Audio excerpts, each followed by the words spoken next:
What is going on, everybody? It's me, your host, Nicholas Willard, and you're listening to another episode of Almost Canon. Now, if you have experienced the unknown or the paranormal, or if you just have a downright scary story that you want to share, please send us an email at almostcanonpod@gmail.com or hit us up through social media. That's Facebook, Instagram, TikTok, YouTube.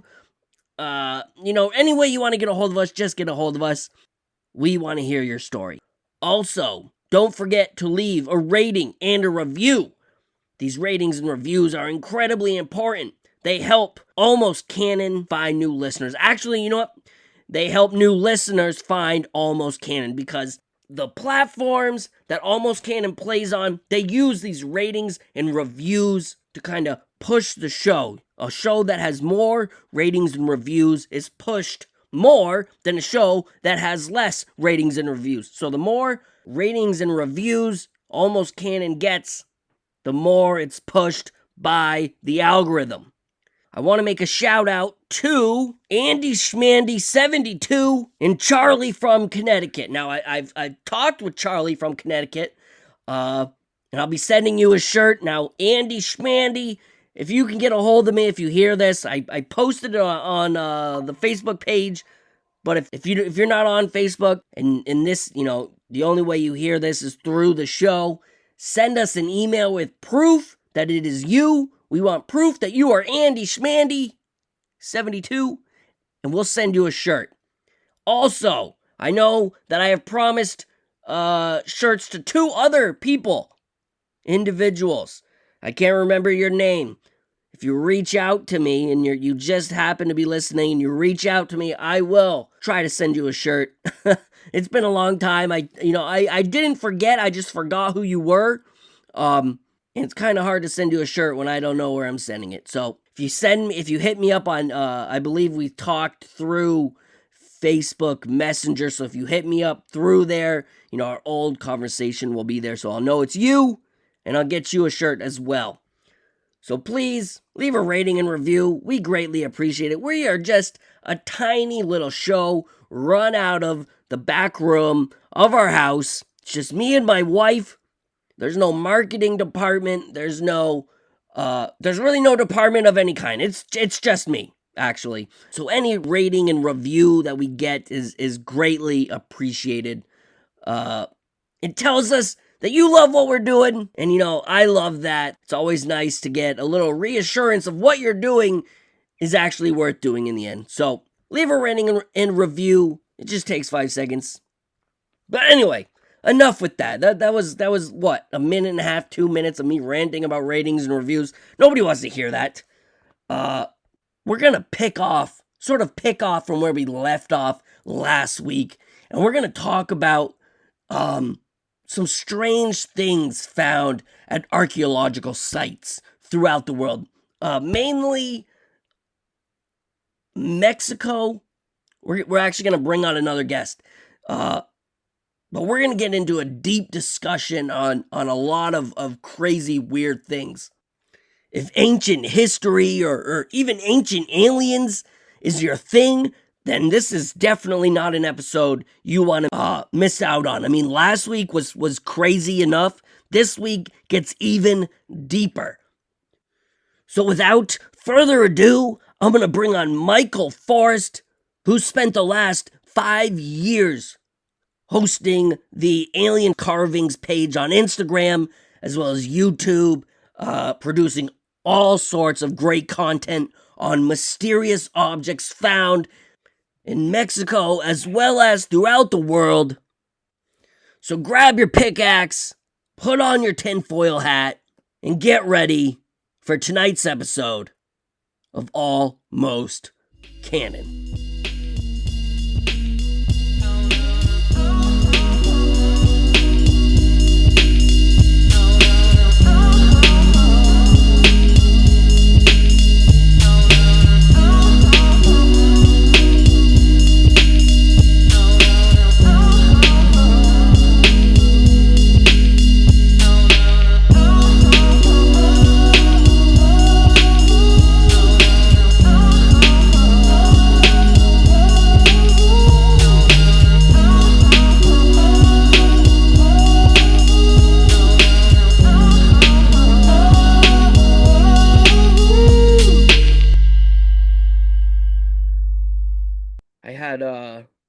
antediluvian landfill on last week, and he said that I needed to get a hold of you. So I Right on. yeah. So I and then what he was talking about and what I saw on your page was like some pretty interesting stuff. So I wanted to talk about that. Yeah, absolutely. It's been something that's captivated 5 years of my life. So it's like it's definitely really interesting considering I really thought it was all just BS when I first found it. I saw some of these little tablets with language and aliens on it, and it didn't really.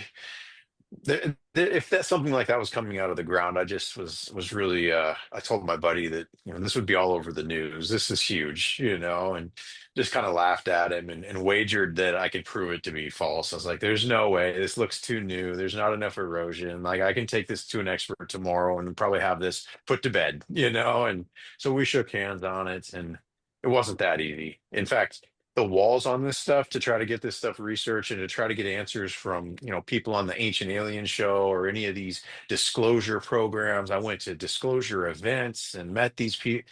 To get any answers was like pulling teeth, and it it just seemed like it was an uphill battle the entire time trying to understand the logistics of this. And the further I went with it, the more and more kept coming out that was just, I mean, petroglyphs at the 20-foot level and caves and things that just didn't seem like that they would have had the time nor the effort to want to bury to sell me the 12 or 15 items that came out of there. Like that's a huge project for such a small reward. Hmm.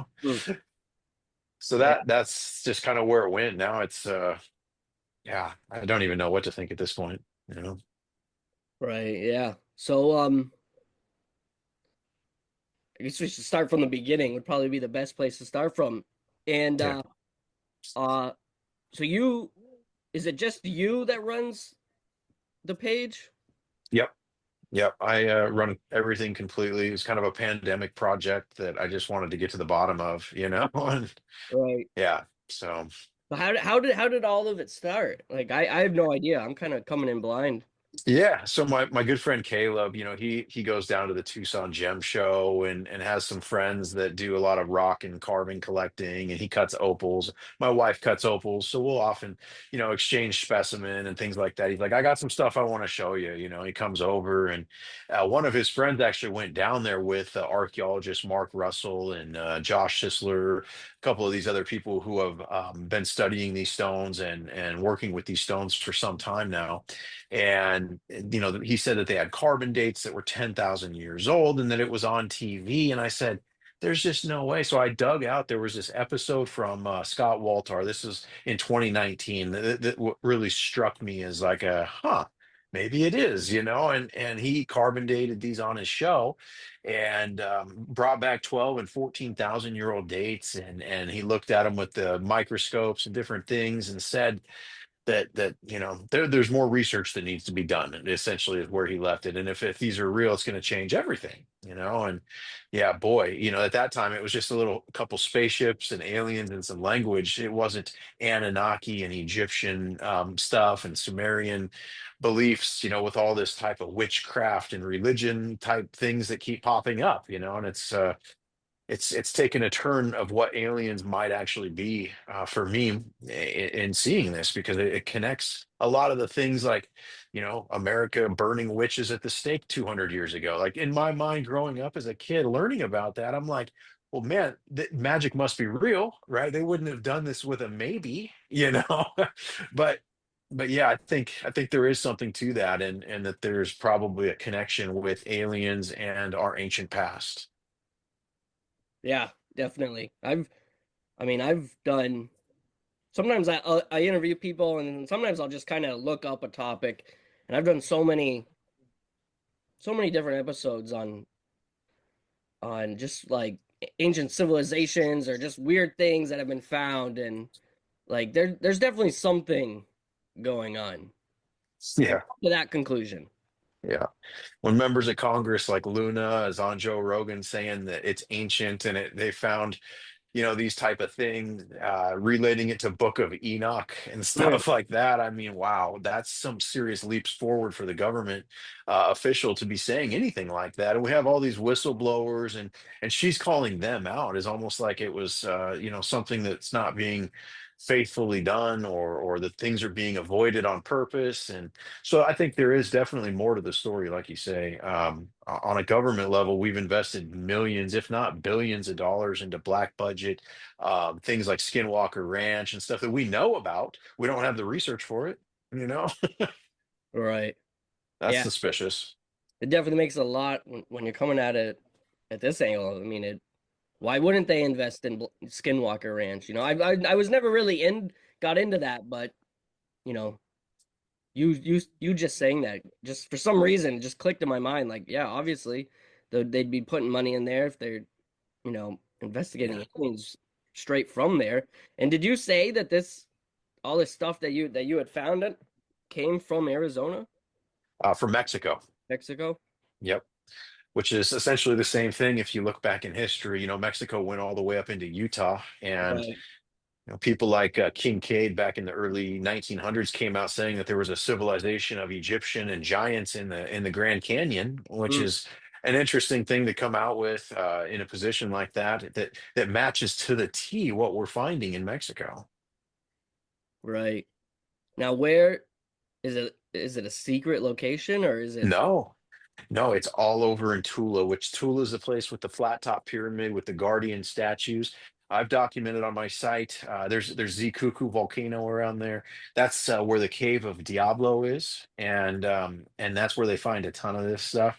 But also near the pyramid. I mean, I've got videos on my website where it shows 150 feet away of them digging these pieces out of the ground. You can see the guardian statues in the background.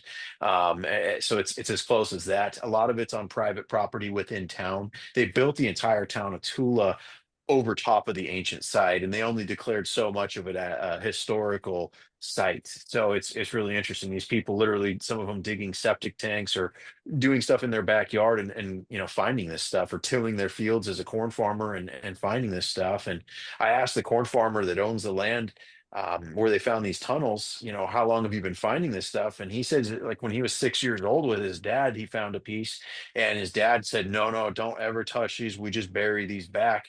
This was before UNESCO was ever created, which UNESCO is like they take care of all the sites in the third world countries that need to be managed and protected. And so when they came in like the 1980s, they started giving these pieces to the government. And they gave hundreds of pieces to the INAH, which is the Institute of National Archaeology and Anthropology down there in Mexico. And eventually he went and asked if he could show their grandkids some of the pieces that they turned in. And they said, we know it's not in the museum, that there's no place for it, but we really want to share them, that this is what your dad found throughout the years, and your grandpa, etc. They said they had no record of anything ever being turned in. And at that time, they stopped turning stuff in, and they started, reaching out. Like Steve Quayle, he owns Gen 6 Productions, and they did a full documentary down there. And when this was going on, I heard about it. Obviously, I had been started to investigate these pieces. I was working with some of the sellers. They had come out with a trailer, and one of the sellers sent it to me. And I seen that this was coming out with all this dig videos and things, and I just was blown away. It really lit a fire under me. And yeah, they were definitely right. right? That's crazy. I think it was probably within the last 5 years, I believe. I could be totally wrong. They were able to get some sort of robot under, or maybe they actually were able to go underneath one of I forget the exact pyramid it is in Mexico, but they were able to go down there under the pyramid, and they found this huge pool of mercury, Yep. and it's like in a star map. Like, what's that doing under there? Yeah. Yeah, that whole area, King Pakal, and King Pakal too was mummified. They found him in a sarcophagus of all things. So you've got pyramids in Egypt, you've got pyramids in Mexico, you've got a mummification and sarcophagus in Mexico. And to me, everybody's like, "Oh, how is there Egypt stuff in Mexico?" But let's go back a minute here. Like, what do we have in similarities? And I think there's some real big ones like that need to be addressed, because there could very well be a culture, civilization. And that's what we're looking at is we see these gray looking aliens on all these pieces, and yet all these Egyptian gods over the top of them, sometimes even choking them out. And if you look into history, into the Sumerian history, there's a species called the Ajiji that were created by the Anunnaki. And the Anunnaki were these reptilian lesser gods that were created by Tiamat, who was the fallen chaotic being, and kind of mirrors the story of Sophia or Hathor in the Egyptian. And so she, I think, brought up these beings, and these beings created these races to be a slave species of the Ajiji. The Ajiji had full potential of their brain, and they raised up in technology really quickly, and they started to try to oppose the Anunnaki, is what it says in the texts, and so they wiped them out. And I think that was the fall of Babel. I think that was the tower falling. And when they wiped out everything, then they reseeded with Adam, or the new genetics, which had 20% brain power, and different things that were manipulated in a way to where they couldn't rise up and revolt very well. And I think that might be us before we were saved. And I think that's what may have warranted the divine intervention on our species, and what made us the top of the food chain on this planet. Because if you look at all the Goldilocks zones that are tailored for man's survival, including things like the bees and stuff that Einstein talks about, there's definitely something that's been engineered for our success here. And it seems as if everything's happening for a reason, probably for a reason. Yeah. Now, that a Gigi that you were just talking about, was Yeah. this that's pre-man? Yes, pre-Adamic species. So there was many different species that so there was the whore of Babylon, Inanna, Ishtar, Ninhursag. I believe she went by multiple roles, but she was always this divine reproductive goddess, so she was the one responsible for creating also a species called the Adamu, and the Adamu might be what we are. And when you go down to Nazca in Peru, and you find all these different Nazca mummies or Paracas culture with different elongated heads, I think these were the different experiments that led up to us, essentially from the gray to that. And they had many experiments in between. And when I interviewed the tribe in the Miko-chan, I actually put out a documentary on my YouTube at Alien Carvings that's called The 10,000 Year Lie, all in text, no numbers. And that movie there shows these things and these scenes on these big 8 feet wide jade tablets that I mean that are dated 1,875 years ago, which is really interesting because a lot of the stuff we found 12,000 years, some of the organic material near the pyramid there 4,000 years, and so there's definitely a large span. And if you look at books like Genesis, it talks about Nephilim being around before and after the flood. So we think that there was a re-rising in the Americas of Nephilim, and that's why in Chapias and some of these places they talk about giants. The Aztecs talk about them and stuff like that, and also why you have the Exodus in the Bible where Moses is still out hunting giants as well. So Hmm. Yeah, that's interesting. I like getting all these, you know, pre-man stories. I kind of just like keep them in the back of my mind. I had Gary Wayne on my show like last year or something like that, and I remember Mhm. I specifically remember him saying that, you know, you can read the scripture in just like the first few verses of Genesis, and he's saying like that there was, you know, an earth before Genesis, and that Yep. that the when he's talking about taming the deep and all that, that's just like there was a flood that just kind of totally wiped out everything, and then they kind Yep. of restarted from there. So and then you hear these stories about these gods creating these human like beings, but then wiping them all out and then starting over again. And this is something you Yep. hear all over the world. Even I live in Vermont, and Mhm.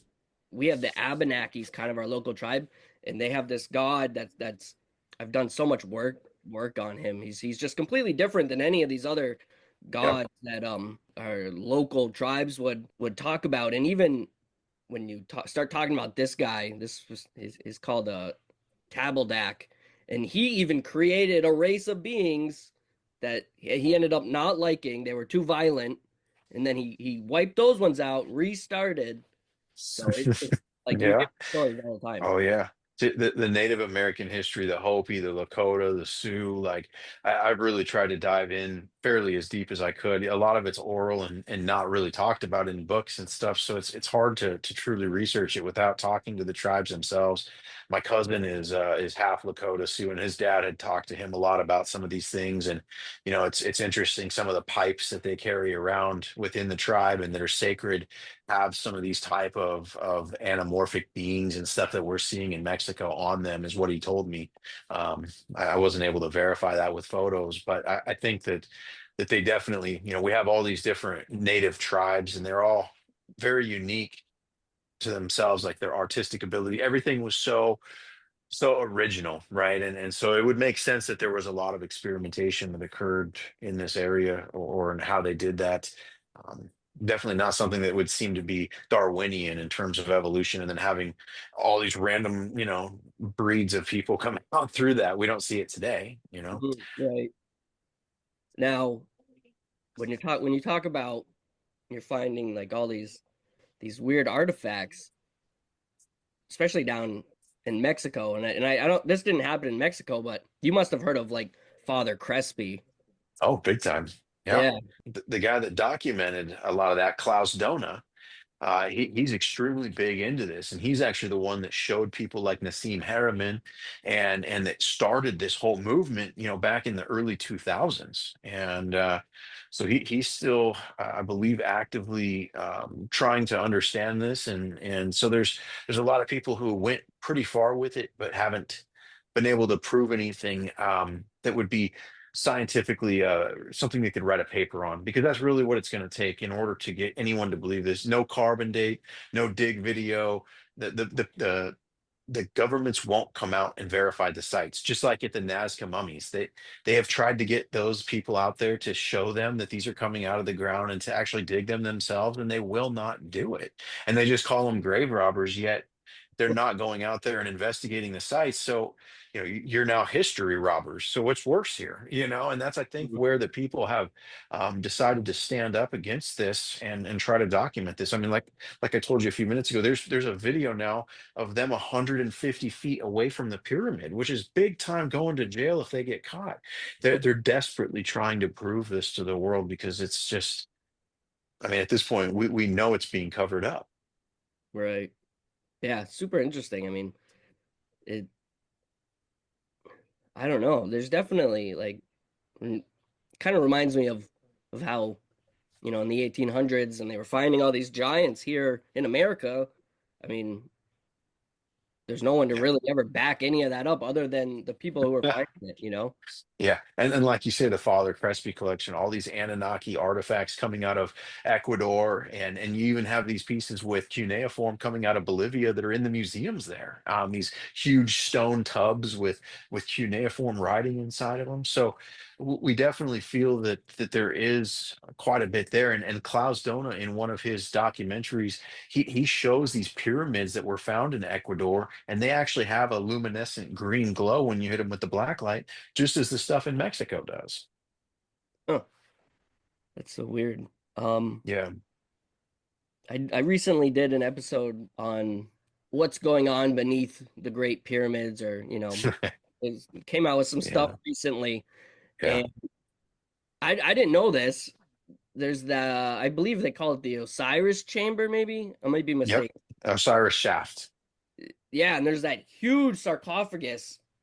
It was like a at the hundred bottom, feet at yeah, like how could they possibly get that down there? and they won't open it.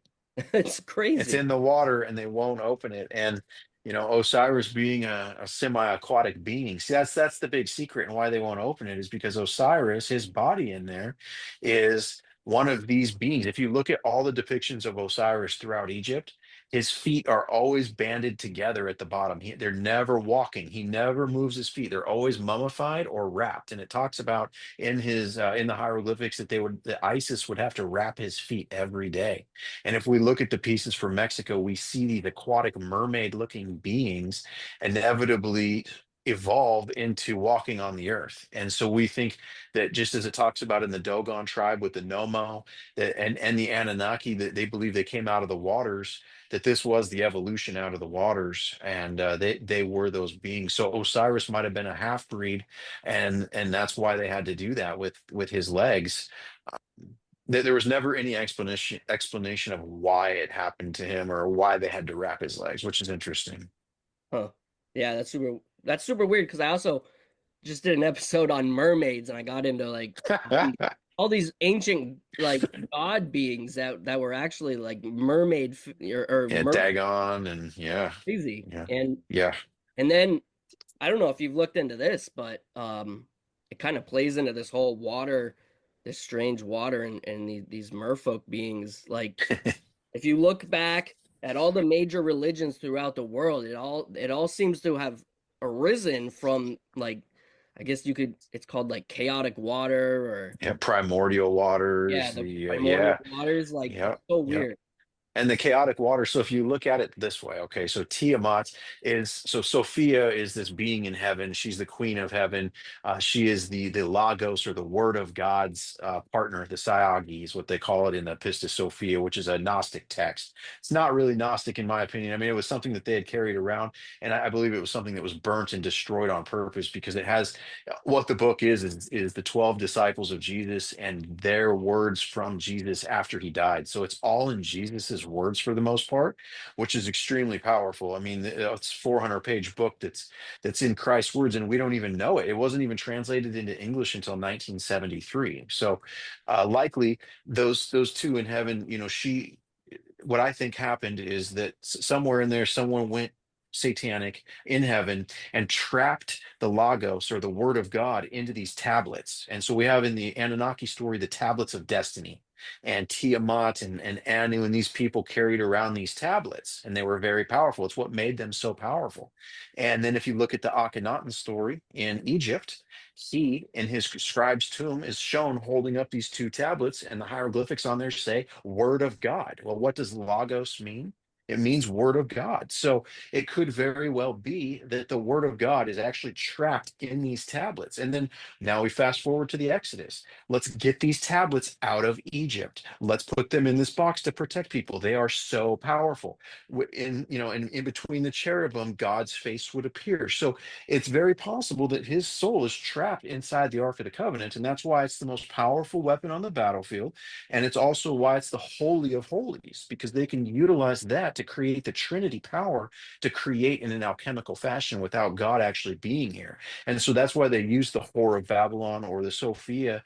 They trapped her soul here through the demiurge. She created the demiurge to try to match the Logos, to create her own partner, because she couldn't create alone, is what God had said. And so she ended up doing so. And when she created the demiurge, which is Saturn in the Greek, or the god of time, he was all unbalanced, and he created this construct which was time itself. And so anything that came into this field was trapped in this cycle of reincarnation. And that's where you get like the Indian reincarnation theories, and Buddha ascending through, and having to unlock the seven seals, or the seven chakra, because of the seven sins that bind us here. And that's why Satan tries to deceive us to get us to sin more, because the more we sin, the less likely we're going to free ourselves from the bondage of the seven. Wow, it's crazy. I don't even know Yeah. where to go from there. That I've never heard of any. I'm not religious at all, so it's really hard for me to like speak evangelically to people, because I don't feel like I have a good enough background or a good enough faith record to be speaking at that Yeah, level, to be rewriting religion. However, what I tell people, I spoke with a pastor for 7 hours last Sunday. It was magical. I mean, we went back and forth on WhatsApp in voice message after voice message for 7 hours, and man, we got a lot of ground really covered. And he's actually going to read this Gnostic book, the Pistis Sophia. At pastor school, they taught him not to ever do that. And I'm just like, but yet the Catholic Church acknowledges its antiquity and acknowledges its meaning. So they're sitting there, the ones that killed Jesus, suppressing a book of all Jesus's teachings, and they're telling people at pastor school not to read it. Boy, that could be deception from the highest levels, like it speaks about using discernment around in the Bible. right. Yeah, I'm not too religious either.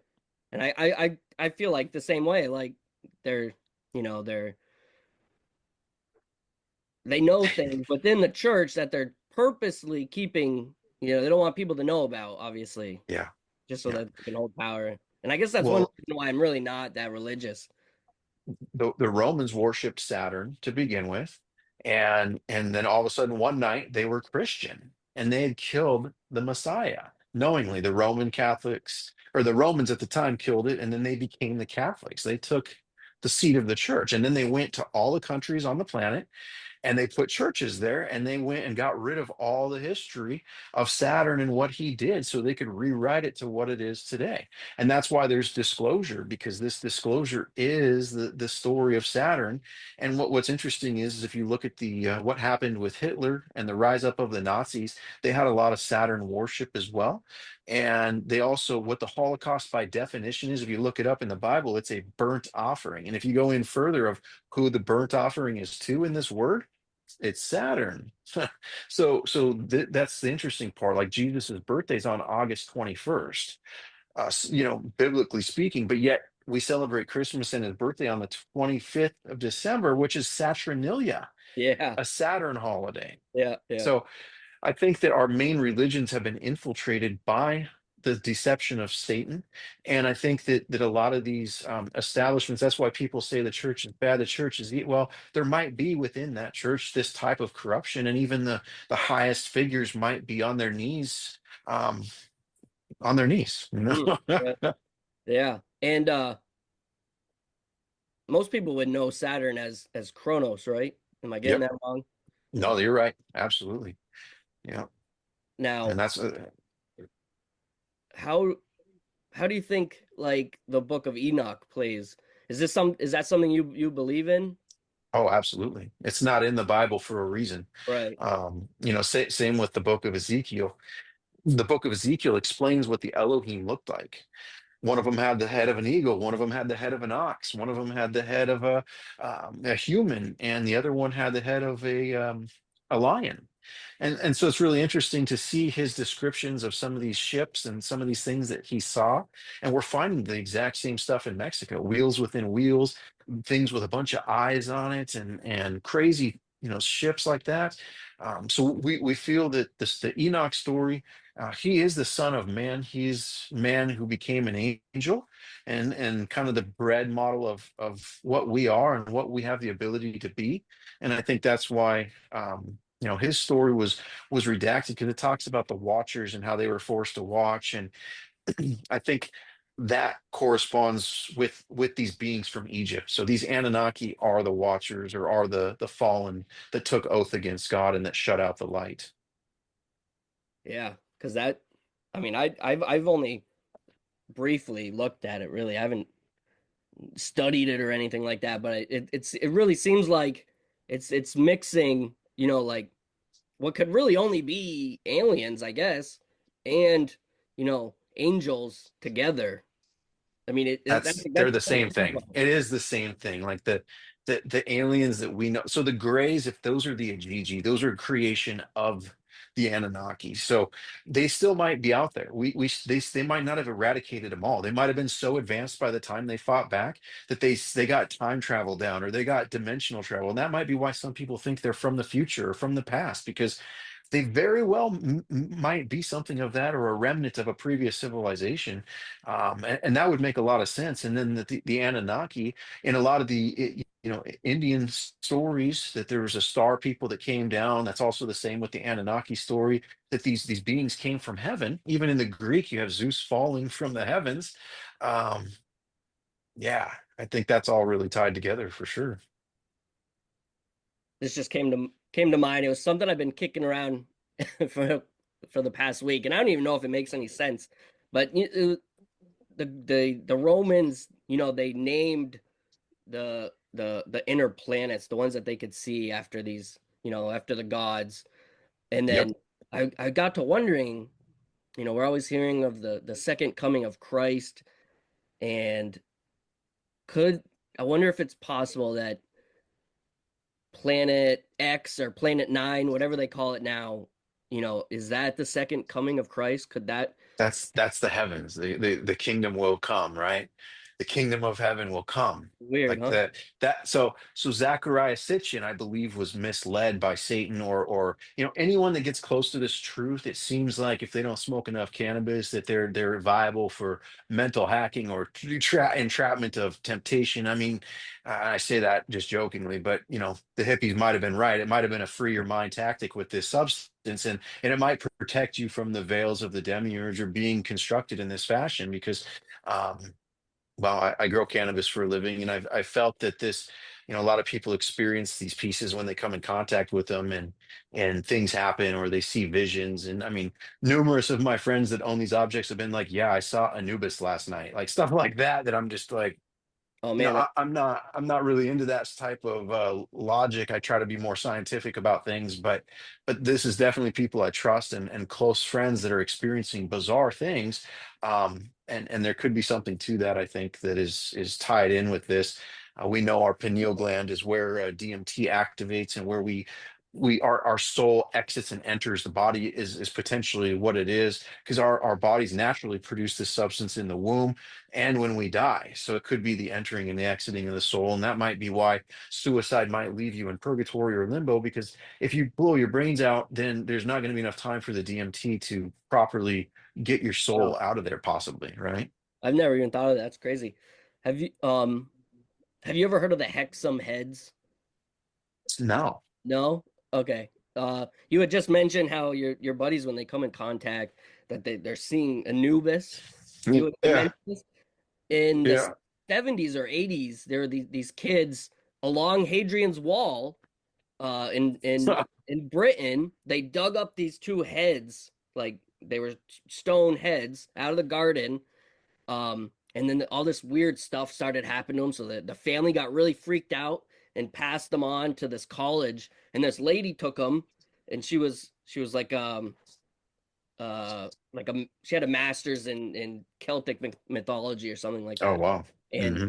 and then her and her family, her specifically her and her daughter, both saw a werewolf, a phantom werewolf in their house on two different occasions. It was a super weird case. Wow.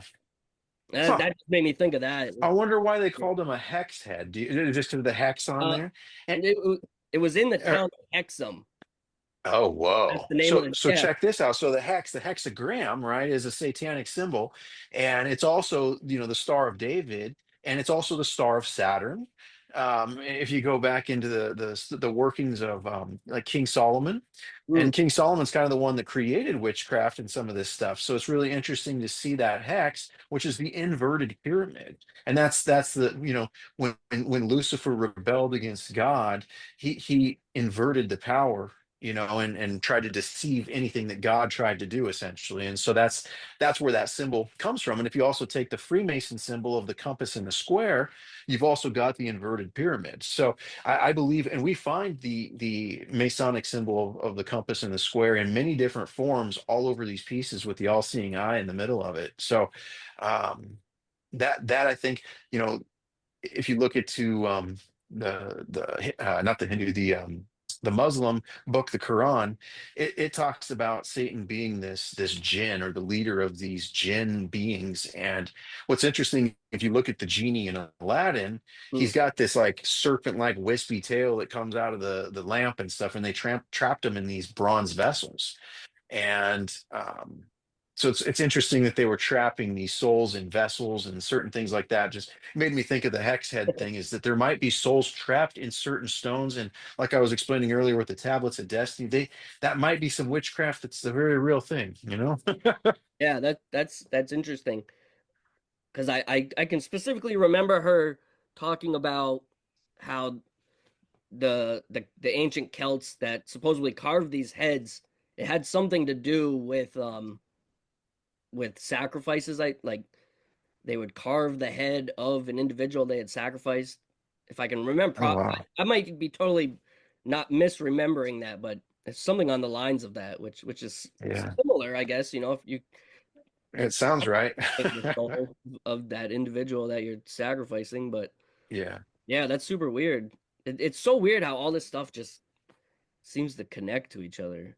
Yeah. Oh, and you see things like Eyes Wide Shut from Stanley Kubrick, Yeah. and he supposedly was possibly off from that movie, and they cut 50 minutes of it and never showed the real movie. I think if you follow that, there's definitely something that he was trying to warn us about. There's no question. People walking around with these Egyptian looking masks on and doing these sacrificial things, and I mean, it definitely adds up.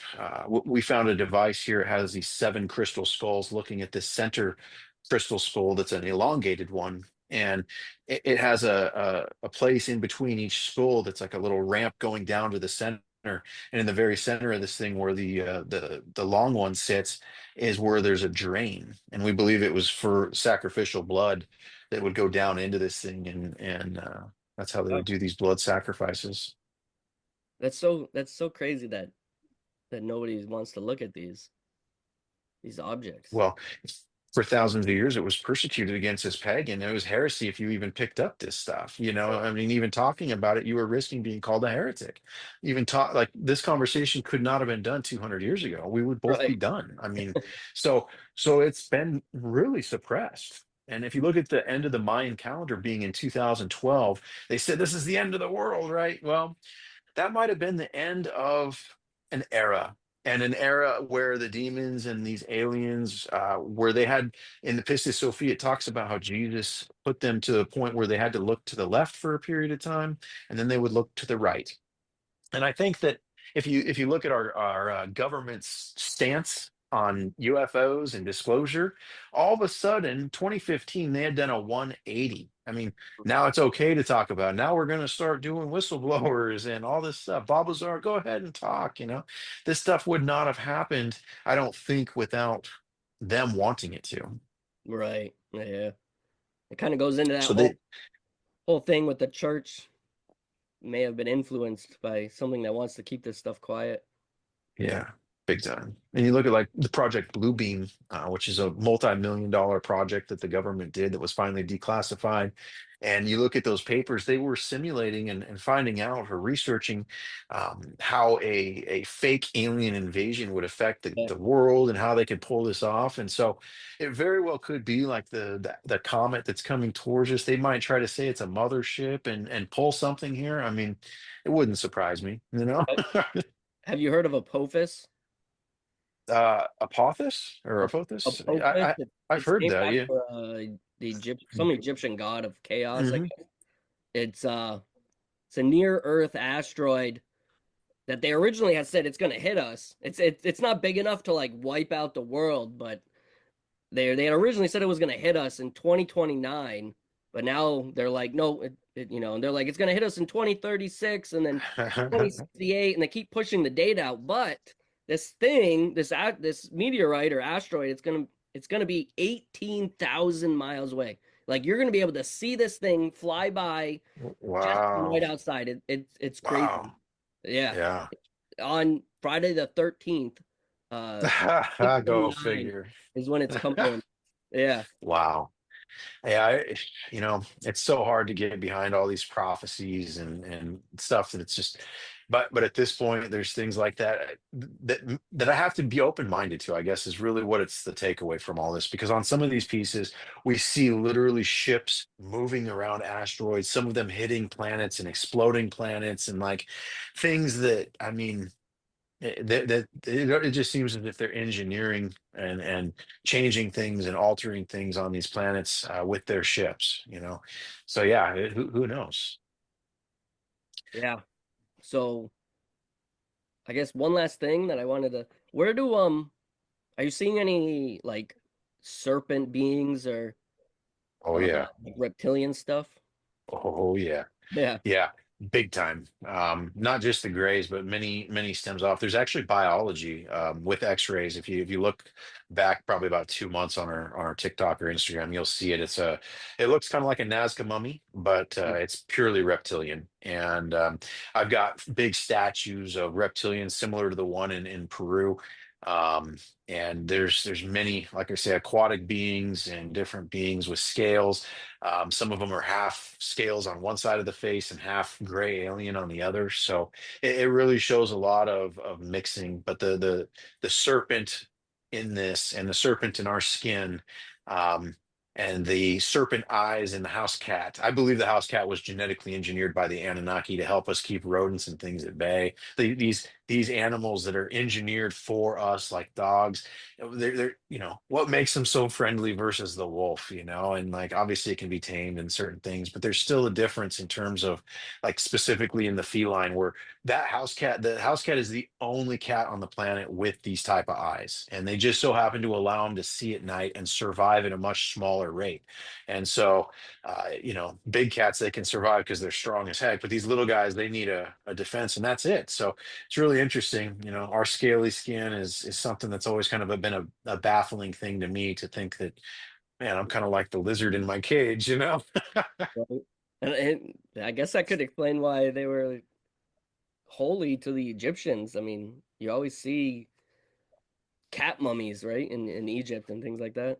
Yeah, yeah. Well, and the caduceus is such a powerful symbol that's been around for so long, which is the two snakes, going up, and it's used for medicine and alchemy and all these different things. A symbol of Thoth and Baphomet, and it's, I think, really significant to our DNA structure and how it's going. If you look at the demiurge and what the demiurge is, it was a lion-faced twin serpent. And so I think that's kind of, things that are created by the demiurge or by the fallen have that type of thing. And that's why our double helix DNA structure is the way it is. Hmm. And yeah, super crazy stuff. But Yeah. I mean, I could probably just keep going on forever, but No, I I think I know. really want to Yeah. start because I went back on your Instagram page just like a couple weeks, but I gotta go way back, I think, and start looking at all this stuff. Yeah, check out the website too. I try to arrange things to where you can get around easier, and the significant videos are embedded into the pages now. And so there's a lot there. Our YouTube is really good as well for that, in terms of it's got a lot more narrated things. But yeah, I mean, every post we've ever made, over 1,000 of them, is something unique and worthy of posting. So it's worth going back for sure. Yeah, and you want to like shout out the website name? Yeah, aliencarvings.com, or at alien carvings on any social media. And yeah, check it out. Perfect. Yeah, thanks for coming on. I appreciate it. It's short notice. Yeah, anytime, man. I mean, get filled up, and if you got more questions, definitely hit me up. Yeah, I will. I definitely will because this has been a crazy talk. I mean, I've it seems like it's so crazy how everything just seems to go together so well. That's that's why I wrote books about it, because I'm like, this is going to be looked at, and I know people don't look at it now like they should, but 50 years from now, when technology is really grand and juicy, if we're still around here, this is going to be really, really appreciated, I'm sure. Mm, yeah. Um, you wrote some books on this stuff? Yeah, oh yeah. We've got 6 books out, 4 of which are like catalog type books that go into the different areas, and one of them is a catalog of my entire collection. It's over 400 pages, and deep macro photos, and luminescent shots, all that type of stuff. And then I wrote a couple books as well, where I interviewed the elder Toltec and did some work down there, just trying to explain how this connects, kind of like a lot of the discussions of what we talked about with Saturn and stuff like that. And, Oh, you know, nice. And yeah. you there's links on your website? Yep. Yep. Right on the main page, you'll see, get books here or whatever it says. Right, Yeah, right. Okay, cool. Yeah, I'm definitely gonna dive into this because this is crazy stuff. I love it. I agree. Yeah. It's fun. Yeah, so I appreciate you coming on, and I'll let you go before we get too late, but Sounds um good, man. yeah, and I will probably have this by posted on like Friday or maybe Monday or something like that. But I'll let you know. I'll just message you something, let you know. I'm around. I'm a real person. So Yeah. Cool. it's rare out there, right? I know it is. Yeah. Have a good night, man. Yeah. See ya. Bye bye.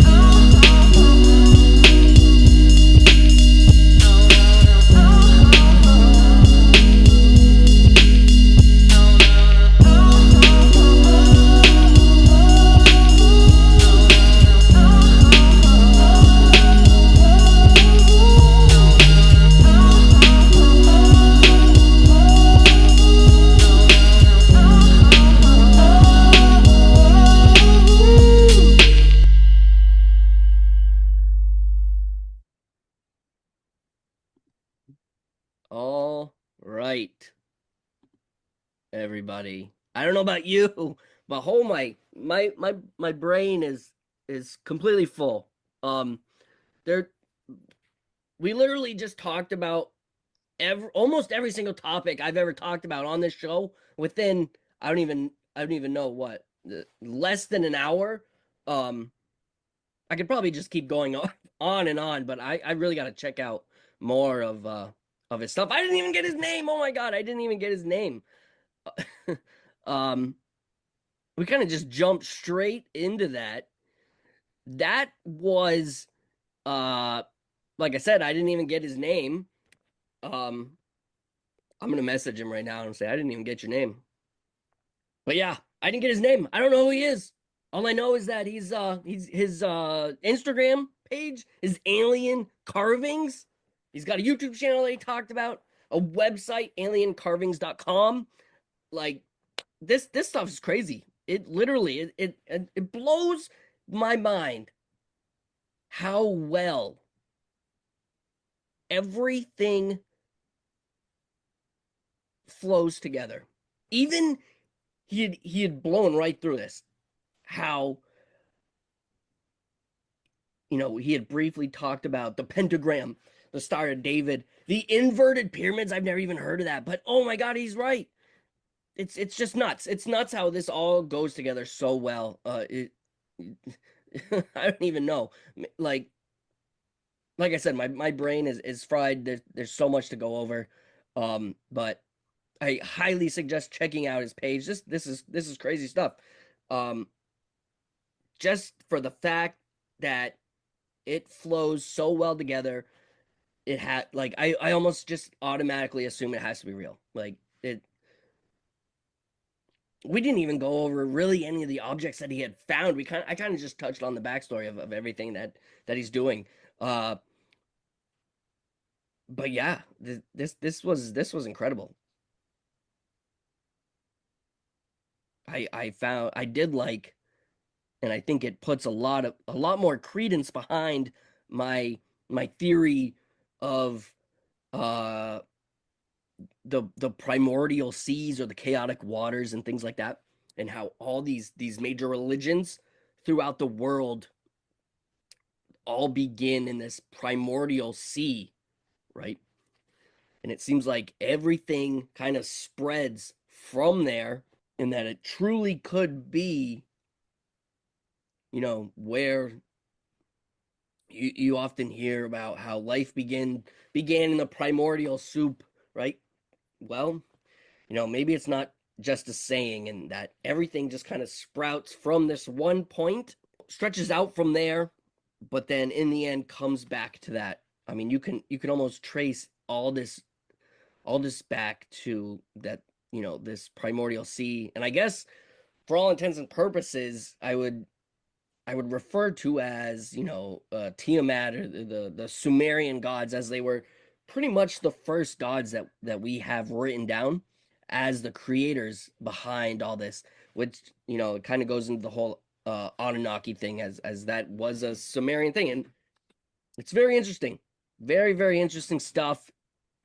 Uh really all I have to say is check out Alien Carvings Instagram, TikTok, their website, YouTube channel, because Alien Carvings definitely sounds almost canon to me.